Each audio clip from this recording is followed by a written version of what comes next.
Selamat datang kembali di channel Robinstat. Kali ini kita akan membahas tentang regresi ordinal logistik dan regresi multinomial logistik pada data cross section. Sebelum lebih lanjut, para sahabat dimohon untuk like, komen, dan subscribe untuk mendapatkan video-video terbaru lainnya. Baiklah, kita akan masuk kepada yang pertama, materi kita regresi ordinal logistik pada data cross section. Ketika seorang peneliti ingin melakukan pemodelan sebab akibat dengan variabel dependennya berupa data kategorik, di mana data kategorik ini terdiri dari lebih dari dua kriteria yang dapat diurutkan atau bersifat ordinal, maka regresi yang tepat adalah regresi ordinal. Nah, di dalam regresi ordinal tersendiri itu memiliki satu asumsi di mana nilai odds-nya antar kategori itu bersifat paralel atau bersifat proporsional. Artinya odds dari kategori 1 ke kategori 2 dengan kategori 2 dengan kategori 3 itu sebanding. Sebagai contoh, kita akan melihat bagaimana pengaruh nilai dari sosial dan gender siswa terhadap nilai atau kemampuan dari TPA-nya atau kemampuan SES-nya yang kita kategorikan rendah, sedang, dan tinggi. Langsung saja kita buka statanya. Kita ambil datanya. Di sini datanya saya simpan dengan nama model-model GLM karena ordinal, binary, dan multinomial, nanti selanjutnya Poisson, itu masuk ke dalam model-model generalized linear model. Nah, ini datanya sudah masuk, tinggal kita lihat datanya, edit. Di sini ada data female, data SACE, proc, read, math, science, SOS, dan selanjutnya. Bagaimana kita meregresikannya? Tinggal statistik, kemudian ordinal outcome, kemudian di sini ada beberapa pilihan link function ya. Ada yang bersifat logistik, probit. Logistik ini berarti berdasarkan fungsi logistik, probit itu berdasarkan fungsi inverse normal. Dan ketika kita misalkan mengkategorikan dimulai urutan dari 0 dan kebanyakan nilainya 0, itu bisa menggunakan nanti zero inflated ordinal logistic regression. Kita gunakan yang standar saja, ordinal logistic regression. Di sini variabel dependennya adalah SES, kemudian variabel independennya adalah female dan nilai sosial ya. Tinggal kita okekan saja. Kemudian nanti kalau mau lihat nilainya berdasarkan koefisien, ya tinggal kita pilih sini report koefisien. Tapi kalau mau lihat odds, tinggal report odds ratio. Kita misalkan untuk koefisien dulu. Nah, kalau hasilnya mau nanti bentuknya merupakan bentuk dalam odds, ya tinggal kita pilih nanti yang reportnya yang dalam odds. Reportingnya dalam odds. Nah, hanya saja kalau defaultnya di Stata ini dia nggak bisa menguji parallel lines-nya. Jadi dia ada tambahan package ya. Tambahan package itu bisa kita install, namanya O-model. O-model itu ordinal model ya. Kita install dengan SCC install O-model. Ini tinggal diklik saja, di copy ke sini.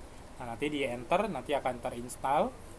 Kemudian selanjutnya sintaks yang digunakan hampir sama yang digunakan, yaitu O-model logit, kemudian variable dependent dan independennya.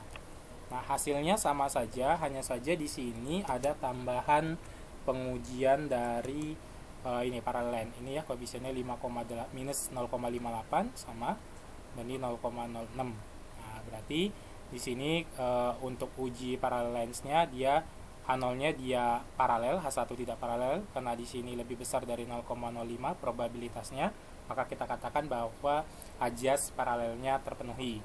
Kemudian untuk membaca di sini bagaimana perbandingannya ya, sebelumnya ini kita guna Sofit-nya dulu. Secara pseudo R-square-nya dia 6,7%, artinya gender dan nilai sosial itu mampu menjelaskan variasi dari nilai SES itu sebesar 6,7%, sisanya oleh variabel lain di luar model. Sementara secara bersama-sama variabel female dan SOS ini dilihat dari nilai probabilitas chi-square-nya signifikan, artinya secara bersama-sama dia berpengaruh. Yang mana saja berpengaruh dilihat dari uji parsialnya. Di sini dua-duanya berpengaruh. Bagaimana pengaruhnya kalau kita lihat di sini? Female koefisiennya negatif. Female tadi 1 itu female, 0 itu adalah male. Berarti kalau dia negatif, maka kecenderungan si male ini akan menuju ke yang lebih kecil. Berarti peluang si female ini untuk nilainya lebih tinggi SES-nya itu lebih rendah dibanding laki-laki. Sementara kalau SOS di sini nilainya positif, artinya peningkatan nilai SOS akan meningkatkan peluang dia untuk memiliki nilai SES yang lebih tinggi.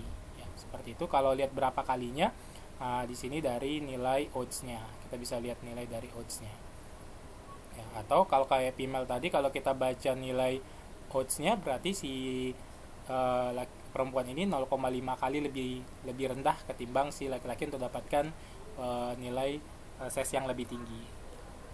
Nah, itulah tadi mengenai regresi ordinal regression. Selanjutnya kita akan bahas tentang multinomial logistik ya. Di sini di mana kategorinya dependennya ini lebih dari 2 tapi dia tidak bisa diurutkan atau tidak bisa dibandingkan. Misalkan saja kita pemilihan dari kesukaan makanan, ada yang suka ayam, ada yang suka ikan, ada yang suka daging misalnya. Jadi atau misalkan kalau di sini contohnya adalah bagaimana nilai dari matematikanya dan nilai dari sainsnya terhadap pemilihan program studinya, apakah dia mau yang umum, program-program umum, atau vokasional atau akademik. Nah, ini tidak bisa kita katakan bahwa vokasional lebih tinggi pada general atau general lebih tinggi pada akademik. Gitu. Nah, langkah-langkahnya adalah di dalam Stata tinggal kita klik statistik, kita pilih yang namanya di sini kategori outcome. Jadi multinomial juga ada yang logistik, ada yang probit ya. Kalau datanya cross section kita pakai di sini, kalau datanya panel pakai yang ini. Gitu. Kemudian kita pilih yang logistik saja. Nah, di sini variable dependentnya. Nah, di sini kita pilih tadi adalah program.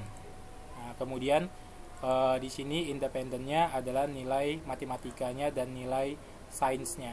Nah, kalau kita mau misalkan siapa mau jadi reference tuh bedanya. Kalau tadi di dalam ordinal tuh udah pasti reference-nya kode 1.